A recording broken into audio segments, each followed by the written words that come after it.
Vamos falar agora sobre uma reunião realizada hoje para parar arestas, né? O presidente da Câmara, Arthur Lira, disse ao presidente Lula que a relação entre Congresso e Executivo está zerada e que é hora de olhar para frente. A reportagem é de Luciana Amaral.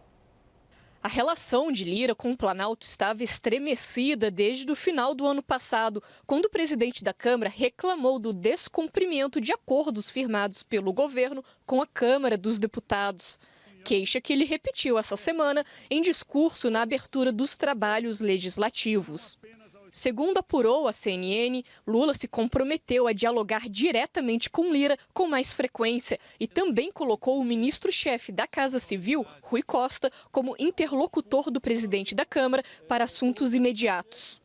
Uma das principais queixas do deputado era justamente sobre o desempenho de Alexandre Padilha, ministro das Relações Institucionais, no trabalho de articulação política e na demora em cumprir acordos firmados com o Congresso, sobretudo relacionados à liberação de emendas parlamentares. Após chegar ao entendimento com Lira, Lula agora deve se reunir com lideranças da Câmara e do Senado para discutir a pauta do governo no Congresso. E isso inclui a sessão que vai avaliar os vetos presidenciais, a trechos do orçamento e as emendas de comissão.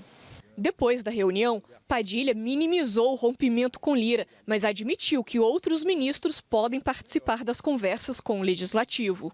Todos os ministros e ministras, né, estiverem abertos para o diálogo, conversando, discutindo as suas matérias com a liderança do presidente Lula sobre a nossa coordenação do Ministério das Relações Institucionais, o acompanhamento diário, no caso da Câmara, do líder do governo na Câmara, é melhor. Cristiano, dá para acreditar nessa Pax? Caio, eu acho que a relação entre executivo e legislativo, a gente viu isso no ano passado, ela vai ser de altos e baixos, né?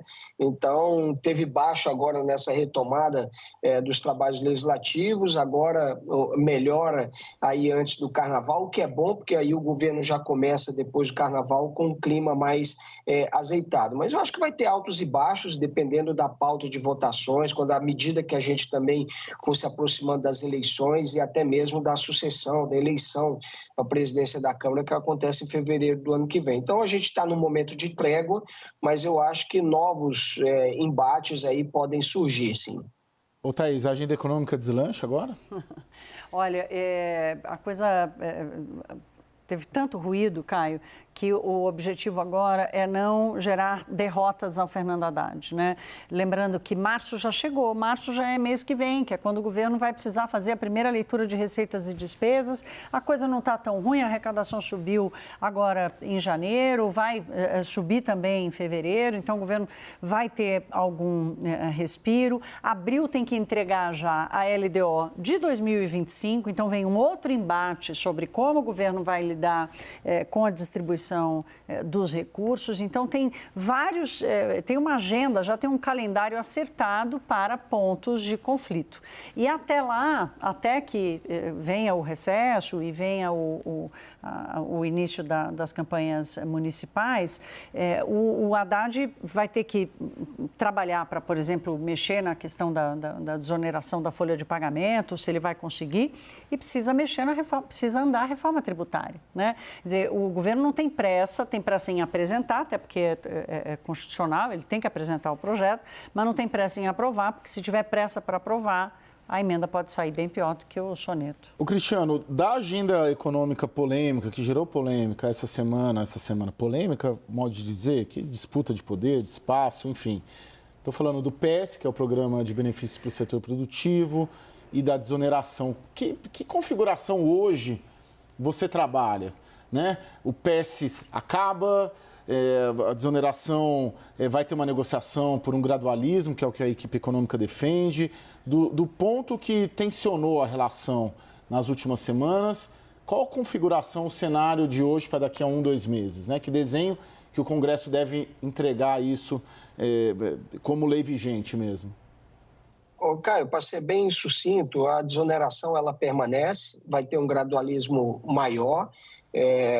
vai ter uma redução aí da contribuição. Esse prazo é que está sendo negociado, já está se falando em 2029, por exemplo, e o PS deve ser mantido. O próprio Congresso Nacional disse, olha, se tem problema, então que se investigue o problema. Não é porque tem uma fraude no programa Bolsa Família que se acaba com Bolsa Família, por exemplo, né? Então, o Congresso Nacional quer continuar também com o PS e vai insistir nisso. E lembrando que esses pontos devem ser tratados num projeto de lei com regime de urgência constitucional, que ele tem um andamento mais célere, tanto na Câmara quanto no Senado. Só aí são 20 bilhões de reais, né? Só aí são 20 bilhões de reais a menos de arrecadação e o Haddad vai ter que se virar para achar esse dinheiro, né? O presidente Lula deu entrevista à Rádio Itatiaia essa semana, dizendo, olha, como é que o Congresso aprova medidas sem compensação e tal? Se cumprir a meta de déficit zero, ótimo. Se não cumprir também, ótimo. Ele não concluiu, mas muita gente quer acreditar que quando ele diz ótimo, significa que o governo não vai mudar a meta, o governo vai cumprir aquilo que o arcabouço fiscal demanda. Então, tem ainda, como eu vou repetir aqui, pontos de conflito. Um deles é qual vai ser a compensação, de onde vai sair a compensação pela derrota que o Haddad vai ter na discussão desses dois projetos. Sim, é isso que eu ia dizer. A configuração do que ocorrerá é uma vitória do Congresso, né? O Congresso mantém a desoneração de maneira gradual, pelo que o Cristiano coloca, até 2029, mantém o PS. Da onde a diferença, esses 20 bilhões, de onde pode tirar? O governo vai ter que achar alguma forma. Sempre tem um jeito de buscar uma coisa ou outra. Aumenta um IOF, sei lá, estou pensando aqui em alternativas, mas sempre tem algum mecanismo. O cardápio, ele ficou restrito porque o governo resolveu aumentar a isenção do imposto de renda. Só aí são 3 bilhões e meio, quer dizer, na comparação com o que ele vai perder com desoneração e com o PERS, porque o PERS virou um ponto de dúvida. Sim. Porque se em 2023 era para ser 4 bilhões de reais e foi 17, né? Então, assim, como é que vai ser em 2024? Né? Ele vai se surpreender de novo? Está separando 5 e vai vir 20?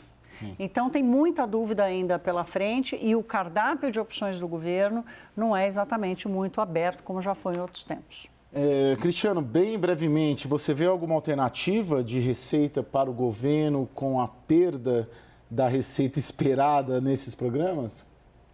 No momento, Caio, o governo vai contar com o aumento da arrecadação e com relação ao PES, se o governo identificou fraude, que houve problema tendo lavagem de dinheiro, a Receita Federal pode agir, né, e evitar esse tipo de fraude. Então, cabe também à Receita Federal fazer essa contenção desse excesso que está vindo aí no PES por conta de fraude. Mas eu acho que a solução pode ser tomada futuramente. Como a desoneração é uma prorrogação, o governo não necessariamente, pela lei de responsabilidade fiscal, precisa apontar de onde vem o dinheiro. Cristiano Noronha, cientista político, vice-presidente da Arco Advice. Cristiano, muito obrigado mesmo. Sexta-feira de carnaval, a gente aqui falando de política e de economia. Bloco do WW. Não é? Muito obrigado, viu, Cristiano? Bom feriado. Thaís Herédia, minha amigona, também. Muito obrigado, viu? Tamo junto.